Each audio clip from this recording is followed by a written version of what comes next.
Good morning and welcome to our Tuesday morning class.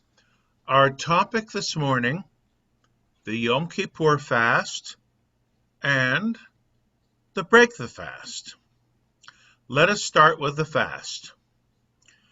We are told that we are supposed to fast on Yom Kippur. What is the basis for that? Where the Torah says that on Yom Kippur you're supposed to afflict your souls, the rabbis understood one way of doing that is not eating. It's as simple as that. Now, I'm going to talk about all the qualifications. Before I do, I want to point out one thing. I have noticed, unfortunately, over the years, that sometimes people will ask other people, whether it's family members, friends, or what have you, are you fasting? And I really think that is a wrong question. Above and beyond the fact that it's none of your business what another person is doing, that person may not be fasting, but be embarrassed to say so. And you're causing a person either embarrassment or causing a person to lie. So let's all mind our own business. We're not going to do a survey as to who's fasting and who isn't or why. Let's start with who does not have to fast and who shouldn't fast. Well, if you're really young, you shouldn't have to fast at all. And many of us, I speak for myself, for example, when I was a little kid, I couldn't wait until I was old enough to get my parents' approval to say, all right, if you want to fast, you can fast. I got very hungry by the end of the day. I was told if I needed to stop and eat something, I could, but I wanted to feel like an adult. Who doesn't when you're a little kid? Little children are not supposed to fast. Anybody who has any kind of health situation that would argue against fasting should not fast. Let's start with pregnant women. They shouldn't fast. If you are ill, you shouldn't fast. If you have to take medicine that requires it be taken with food, you shouldn't fast. You shouldn't fast. If, let's say, for sake of argument, fasting will cause all kinds of horrible things with your blood sugar, or if it's going to cause you to be ill in any way, even just potentially, you shouldn't fast. Nothing is gained by it. Now, there's an interesting position on this.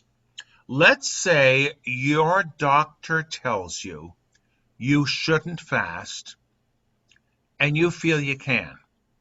You have to listen to your doctor.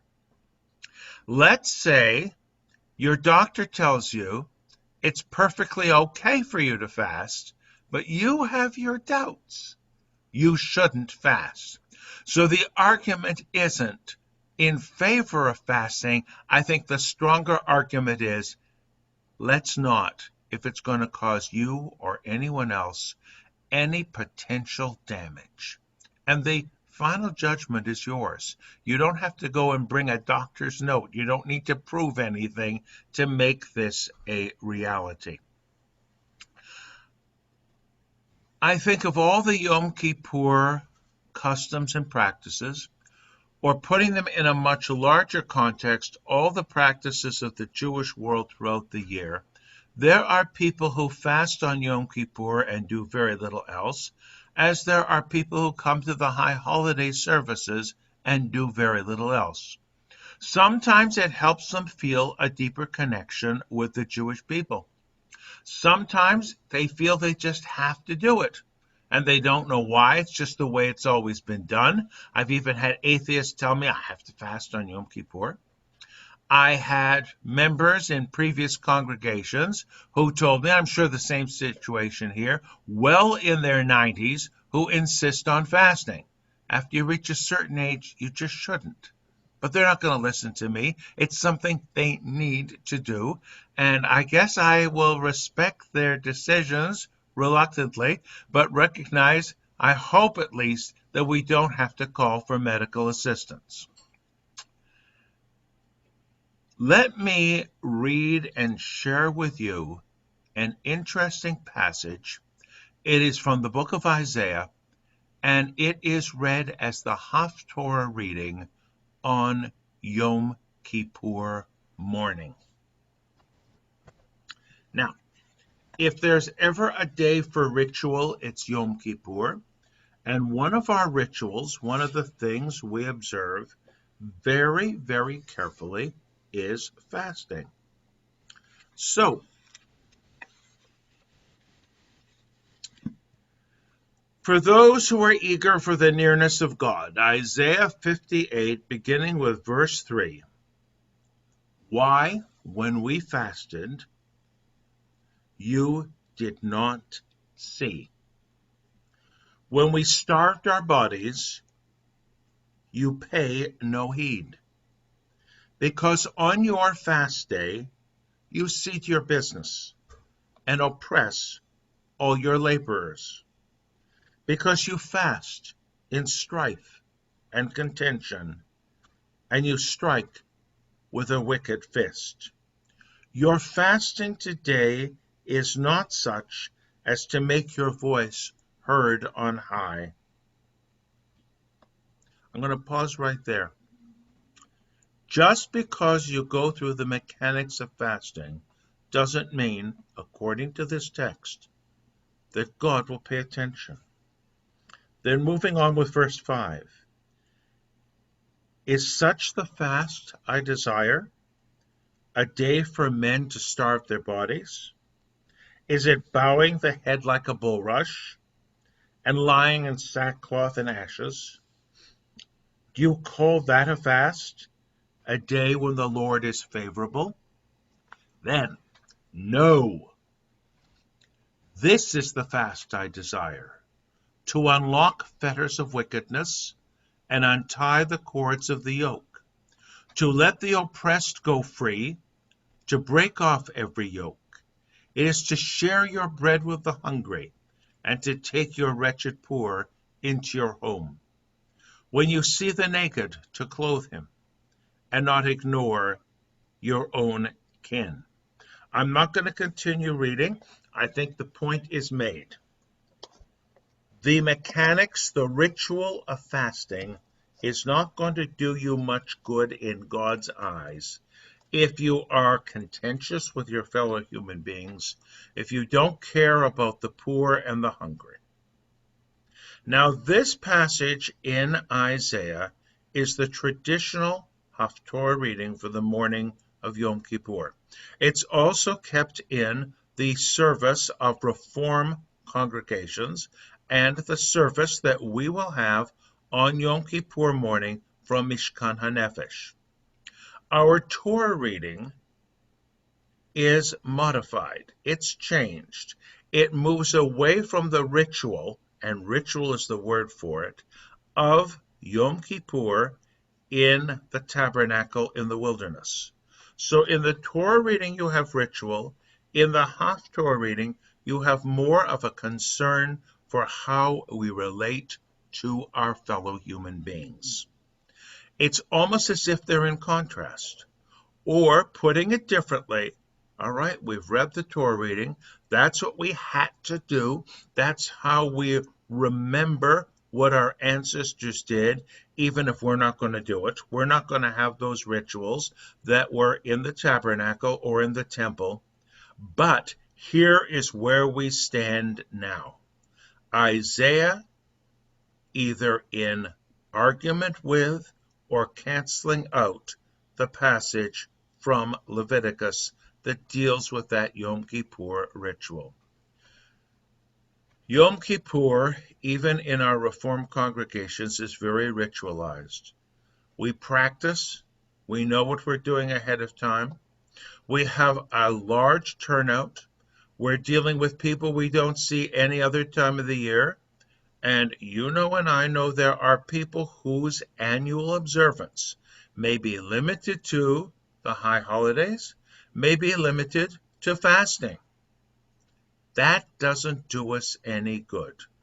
It doesn't do us any good unless the ritual we perform is the culmination of some changes in our lives, and we demonstrate that change not just by the way we feel, not just by our inner thoughts or reflections or regrets or promises, but by our actions toward our fellow human beings. Now, the break the fast. Some of this will be serious, some of it won't. First, I want to say how sad I am that we cannot get together in our sanctuary for Yom Kippur this year and can't have the magnificent break the fast that we have after it as part of a TBI tradition. In fact, the break the fasts here are the loveliest and most comprehensive I have ever seen. And I'm not just saying that. The break the fast can be a simple little something just to take care of our immediate hunger, or it can be, as we do it here, the most elaborate meal you could ever imagine. In sense of humor, there was a family in one of my previous congregations. They were the patriarch and matriarch of the congregation, so to speak. They didn't live that far away from the temple, and they had an open house break the fast every year. Now, they liked to drink occasionally, not occasionally, a fair amount, and they had happy hour at their house every afternoon. You would come to their house after fasting, I suppose, all day long, and as Yom Kippur was ending, there the open bar and the liquids flowing rapidly on an empty stomach. Don't ask me, but that's what I had to deal with. I won't tell you what I did or didn't do. I did enjoy the food. The food can be important to us because if we have gone without food all day, it makes a difference. And if we're not fasting, for whatever reason, good or bad, we're not supposed to continue with our regular eating habits. Some would say, as you say to children, okay, you're not really old enough to fast this year, but you're going to skip dessert, or you're going to skip those extra things or the extra snacks during the day. So whatever happens at the end of the day, it's a real change. And we eat something as we're supposed to nourish ourselves, to give us strength to go ahead. And again, this is a very important aspect of eating. Some people say we eat too much. I argue there are too many people who don't have food to eat. Some of you, we were talking earlier about what on earth the plans would be for a community Thanksgiving service for Longboat Key.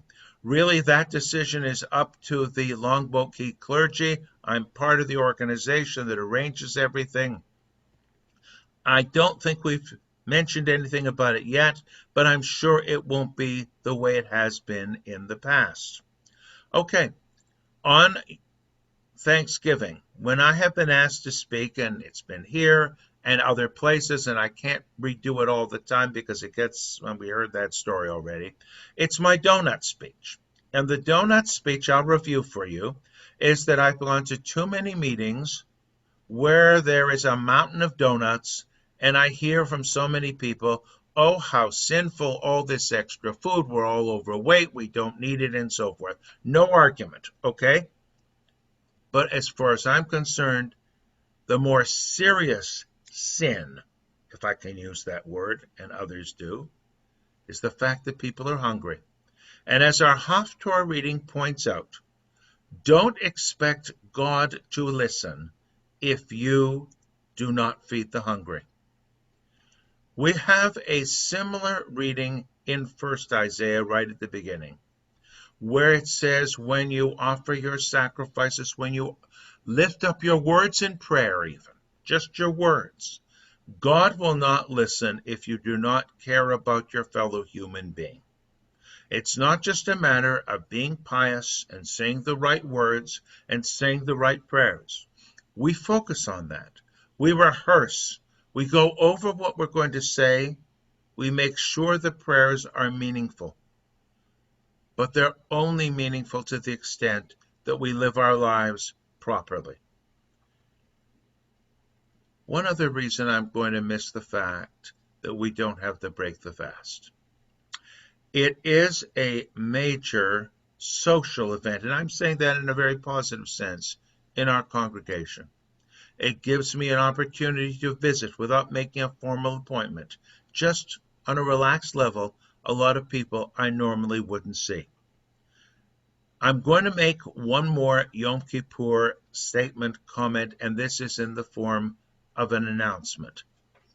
On Yom Kippur, the day itself, as we will do on the morning of Rosh Hashanah, I will have a special message at 9 o'clock. I'll post it on YouTube and Facebook. An extra comment in addition to the service, and also an opportunity if anything exceptionally good or bad happens in the world to share some thoughts with you. We prepared our pre-recorded services early, and who knows what's going to happen.